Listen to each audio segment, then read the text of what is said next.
Ya, Ibu jelaskan materi yang barusan kalian catat ya. Bab 4 judulnya pendudukan Jepang di Indonesia. Kalau ada yang bicara soal Jepang, itu biasanya yang kalian ingat atau yang terlintas dalam pikiran kalian tuh apa? Animenya.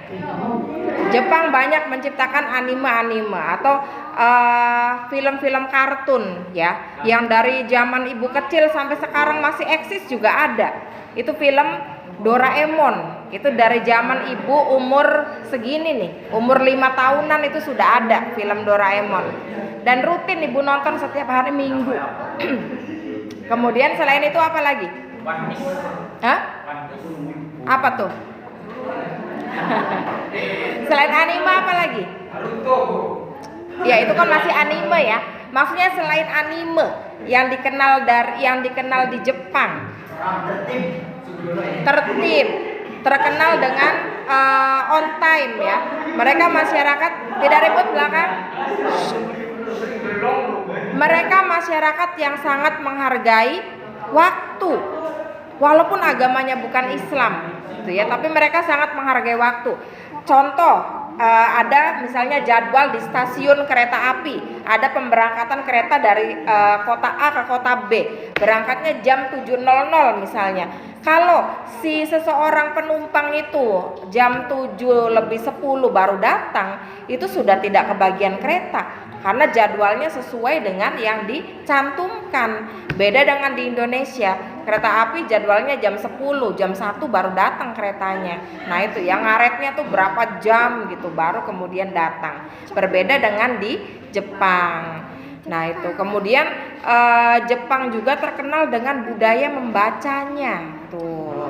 Jadi yang namanya buku itu adalah jendela ilmu. Nah Jepang itu sangat yang namanya membaca, budaya membaca itu sudah dibiasakan dari kecil. Sampai di toilet pun banyak tulisan-tulisan, tapi bukan tulisan-tulisan kayak di toilet Indonesia, bukan. Jadi kayak bacaan-bacaan gitu yang bisa dibaca orang sambil duduk sambil baca gitu ya, seperti itu. Nah, makanya mereka maju. Padahal Jepang itu sama Indramayu saja lebih gede Indramayu. Jepang itu lebih kecil daripada Indramayu, apalagi dibandingkan dengan Indonesia. Tapi mereka jauh lebih maju. Penduduknya sedikit. Udah penduduknya sedikit, kecil-kecil lagi orangnya ya. Udah orangnya kecil, matanya sipit lagi. Nah itu. Ya beda sama Rizky. Coba lihat Rizky itu. Nah kalau orang-orang Jepang kecil-kecil, matanya sipit. Tapi mereka keren gitu, pintar. Kalau ditimbang antara timbangan orang Indonesia dengan timbangan orang Jepang, itu bobotnya lebih banyak kan orang Jepang. Secara kualitas, bukan secara kuantitas gitu ya. Oke, dengarkan tidak ribut.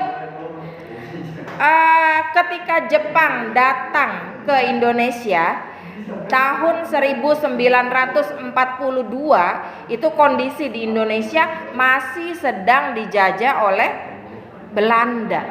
Masih ada Belanda di Indonesia ketika Jepang datang. Nah, tapi Jepang ini datangnya tidak secara tiba-tiba. Mereka masuk ke Indonesia dengan cara bertahap. Yang masuk ke Indonesia itu adalah angkatan daratnya atau tentaranya. Ada yang menyamar sebagai pedagang, ada yang menyamar sebagai saudagar dan lain-lain.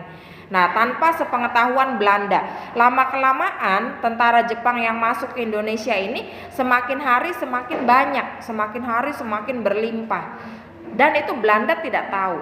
Nah, kemudian sampai akhirnya secara tiba-tiba Jepang menyerang Belanda yang ada di Indonesia. Karena serangannya tiba-tiba, maka Belanda bisa dipukul mundur, Belanda bisa kalah. Akhirnya tanggal 8 Maret 1942 Belanda menyerah tanpa syarat kepada Jepang. Artinya apa? Artinya ya sudah, Indonesia bebas dari Belanda, jatuh ke tangan Jepang. Nah, apakah disadari oleh masyarakat Indonesia? Tidak disadari. Disangkanya Jepang yang datang ke Indonesia itu mereka adalah pahlawan karena sudah berhasil membebaskan Indonesia dari cengkeraman Belanda yang sudah selama 350 tahun menjajah di Indonesia. Diperangi dengan perang Diponegoro, Belanda itu nggak berhasil. Gitu.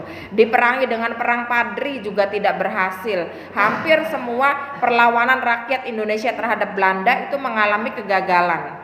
Tapi ketika diperangi oleh Jepang, Belandanya berhasil kabur, berhasil menyerah tanpa syarat. Ya bangga masyarakat Indonesianya. Wah hebat ini Jepang sebagai saudara, kan sesama Asia ya. Jepang sendiri mengatasnamakan mereka adalah saudara tua dari orang-orang Indonesia. Nah maka di sini ada rasa terima kasih bangsa Indonesia terhadap Jepang karena dianggapnya sebagai seorang pahlawan. Tuh, padahal pahlawan apa bukan? Bukan, karena sama-sama berniat buruk. Niat buruknya adalah sama-sama untuk menjajah. Pada saat Jepang datang ke Indonesia, kondisi Jepang itu Jepang sedang dalam keadaan perang. Ya, Jepang sedang perang dengan negara-negara sekutu. Namanya Perang Asia Timur Raya atau Perang Pasifik. Nah, karena dalam kondisi perang itu Jepang membutuhkan banyak sekali bantuan. Bantuan apa? Bantuan pangan, bantuan tenaga manusia, dan yang diincar pinter gitu, yang diincar Indonesia.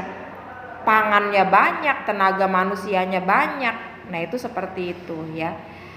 Nah, balik lagi ke pendudukan Jepang. Setelah datang ke Indonesia, akhirnya Jepang membagi wilayah Indonesia menjadi 3 pemerintahan militer.